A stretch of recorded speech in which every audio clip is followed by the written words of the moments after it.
Welcome, everyone. My name is David Shavern. I'm the president and CEO of the American Council of Life Insurers, and we're very happy to welcome you here to another chapter of our Protecting Every Future, which is a community initiative of the American Council of Life Insurers, where we bring in experts to talk about important, critical issues related to the financial protection of Americans and our collective financial futures.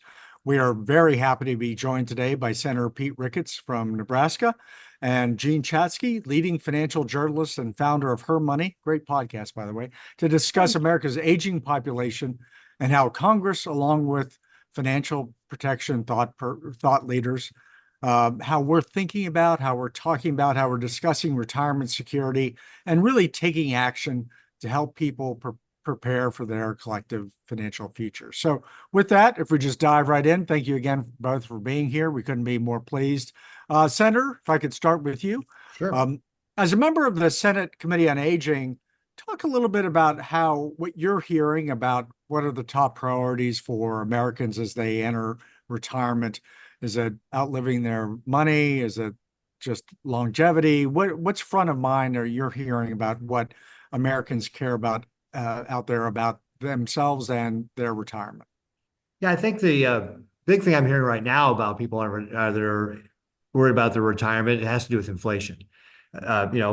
Prices are up 20% on average, and that certainly makes it tough if you're on a fixed income to be able to handle that. So, working on policies that will help address that is one of the things that we as Congress and the next administration are going to have to work on.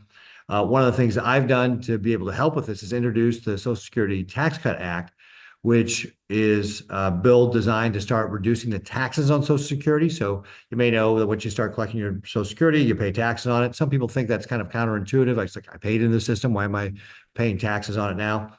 It would actually reduce the tax on Social Security by about 20% over, start phasing that in. Of course, we'd love to get rid of all the taxes on Social Security to be able to help seniors out, but you also have to be able to do it in a way that you can afford it within the budget. When I was governor of Nebraska, however, that's exactly what we did. We phased in the tax cuts on Social Security. So we ultimately got to the point where we stopped taxing Social Security in the state of Nebraska. So Social Security is no longer taxed by Nebraska income tax in the state of Nebraska. So that was one of the things that we can be looking at in this Congress. Just in general, again, tackling the inflation thing is one of the big things we hear.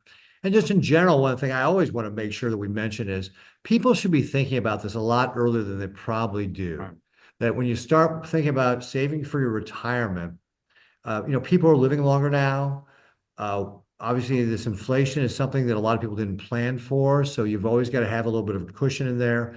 So just encouraging people to take a look at that is one of the things that we've been doing. And then on the aging committee, just also looking at the other aspects that are going to impact your retirement, like when you're signing up for Medicare Advantage, that stuff, really understanding those plans and being able to get some advice and help on those things, whether it's your retirement or what health plan you want to have. That's one of the things that I think a lot of retirees ought to be thinking about. Yeah. Great. I have 20 something kids at home and I talk to them obsessively, such that it annoys them, but that's fine, about, saving for their future. Great. Thank you very much. Gene, you work closely with the Alliance for Lifetime Income on their whole Peak 65 initiative, which is, for those who don't know, a realization that more Americans are turning 65 than ever before. Can you describe what these findings mean for, everyday Americans in the next few years, and frankly, what the role of certain kind of financial products, like annuities, for example, play in thinking about their futures and thinking about how we should be thinking about planning for our collective futures? Absolutely. So we're in the midst of what we're calling Peak 65 or the Peak 65 zone. And it's this period that's going to last for the next 4 years, where more people, about 12,000 people every single day, are going to hit age 65. And if you think about what that means in a practical context, we've got this generation of individuals who have been saving for their own retirement, accumulating money steadily being good soldiers, throwing money into our 401ks and our IRAs. And all of a sudden, we're hitting this moment where we're being asked to stop and essentially reverse engineer the entire thing. The word that the industry uses for this is decumulation. You go from your period of accumulating assets to decumulating assets. The problem is that nobody knows how to do that. And for that reason, the biggest fear that people have about their own retirement is that they will run out of money before they run out of time. Senator Ricketts was talking about Social Security and making the right Social Security claiming decision. It is a huge part of that. We need additional education so that people can get the most from these benefits in order to give them a good runway to last on for the next couple of decades. But the work that we are doing with the Alliance has really shined a light on the fact that people are terrified about the day that their paycheck is going to end. And so it's important to think about taking a chunk of the money that you have accumulated and turning it into an income stream that can be guaranteed to last as long as you do. Which is not to say that we don't need our assets working for us in the stock markets. We will need that forever because we're living such a long time.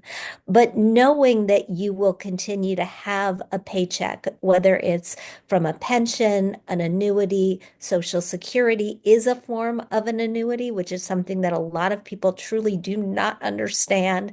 Knowing that you've got income that will last with you for as long as you happen to live, even if that's 100, even if it's 105, it is a very powerful thing to consider.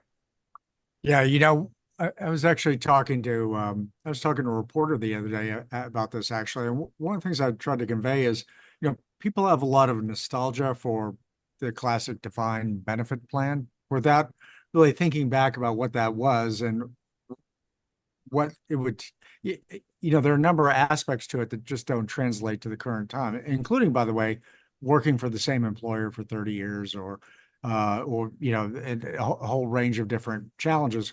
What they really want is that kind of secure lifetime income. It's sort of a shorthand for that. And we have to come up with, private sector solutions for that assured lifetime income, which, by the way, also inure ultimately to the government, to benefit to the government to some degree, in the sense that it reduces the demands on government services if people are able to plan for their own, retirement and secure income going forward. So, with regard to that discussion about annuities as an option for people, Senator, if I could ask you, building upon that whole thinking about options for people for secure lifetime income, can you speak a little bit to policymakers' perspectives on annuities as lifetime income and how you think about it and how we collectively should be thinking about options for making sure we have assured income throughout our retirement? Yeah, and I like what Gene said about having broad options or broad portfolio of things to be able to rely upon, including those options that actually create income for you. And David, you talked about the traditional pension plans really relied on somebody working for a company for 30 years, and that's just not the world today. But you talked about annuities, and that's a way that an investor can actually kind of create the same sort of thing, is by making that investment in an annuity to be able to create that income stream, to be able to have kind of that part of that portfolio that would include Social Security and your other investments and so forth.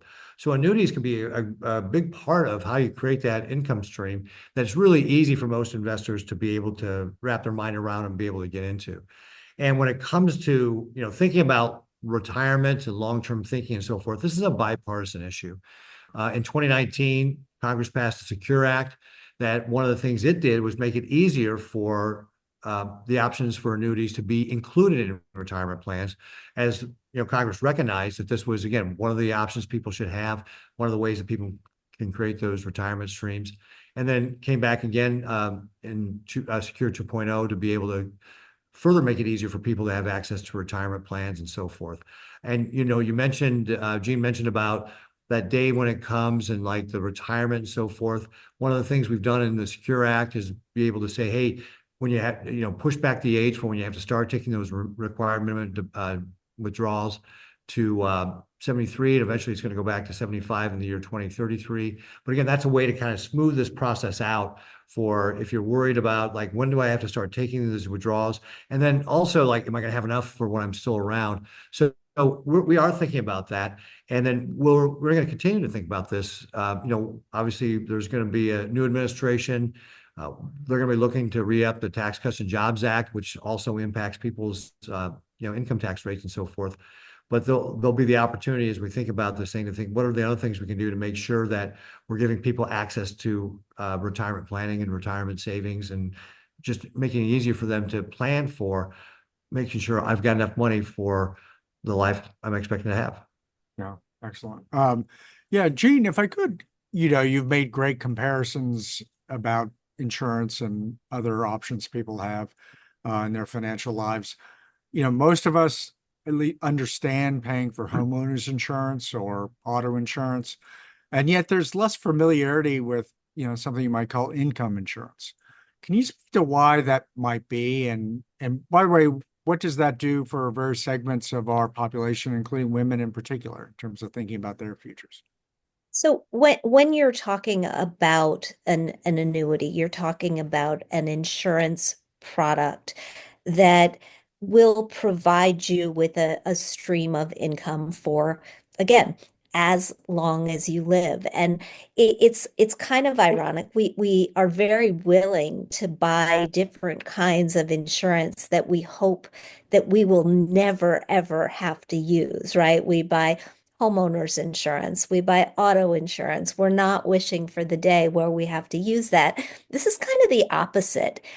You are hoping that you live a very, very long time and that your annuity will have to continue to pay out for a long time. In that case, your bet with the insurance company is one that pays off. But I think that the alternative of not insuring for a stream of income in retirement can be particularly devastating for women who don't have as much in their retirement balances as men often do, and who go on to live a much longer period of time.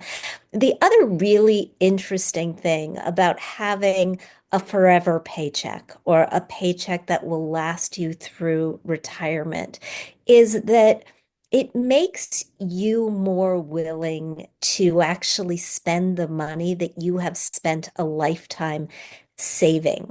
We look at the amount that retirees have are pulling out of their 401ks and their IRAs. And people are often told for many years, oh, you don't want to spend your principal.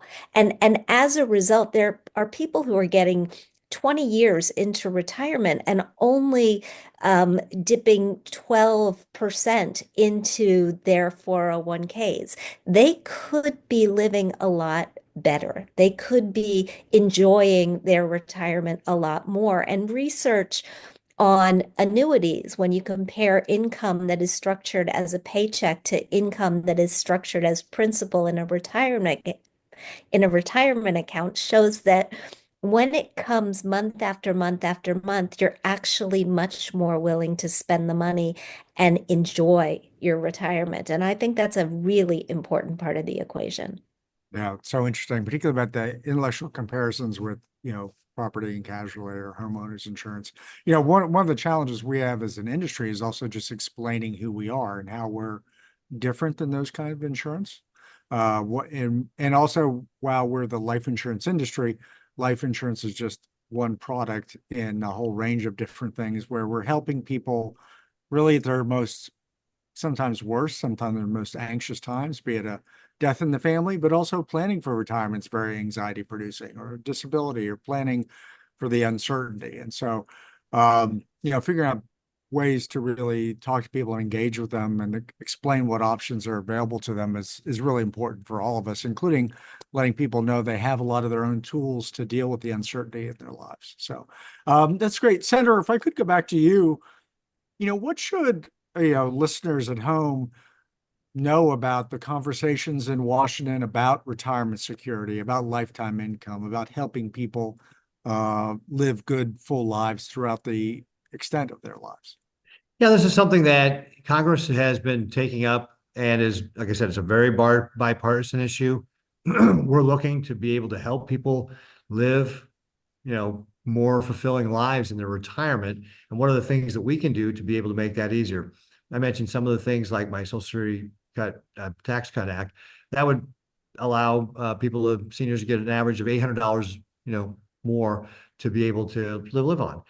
The point Gene was making about annuities is a great example of, again, just getting people to think about, okay, I don't know when I'm going to pass away, but I want to make sure I'm having, a great quality life until then, and being able to access annuities to be able to do that. One of the reasons why in the Secure Act, we made it easier for annuities to be a part of a retirement plan so that people could use that as part of an overall portfolio of how they're going to get to retirement. So this is something that we're looking at. We're going to continue to look at new ideas as well to be able to make retirement accessible for Americans.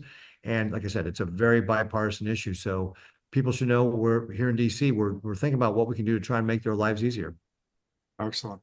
Listen, I want to thank you both very much. A really good conversation. We want to continue the conversation. Gene, thank you. Everybody listen to Her Money. It's a great podcast. Senator Ricketts, thank you very much for your time. You've been incredibly generous with your time. We'll want to keep working with both of you to tell an important story and really about how we can help people both understand and then use the tools that are available to them to manage their lives throughout the course of their lives. So thank you both very much appreciate it, and look forward to working with you both on these critical issues. Great. Thank you Thanks very for much, having David. us. Thank you.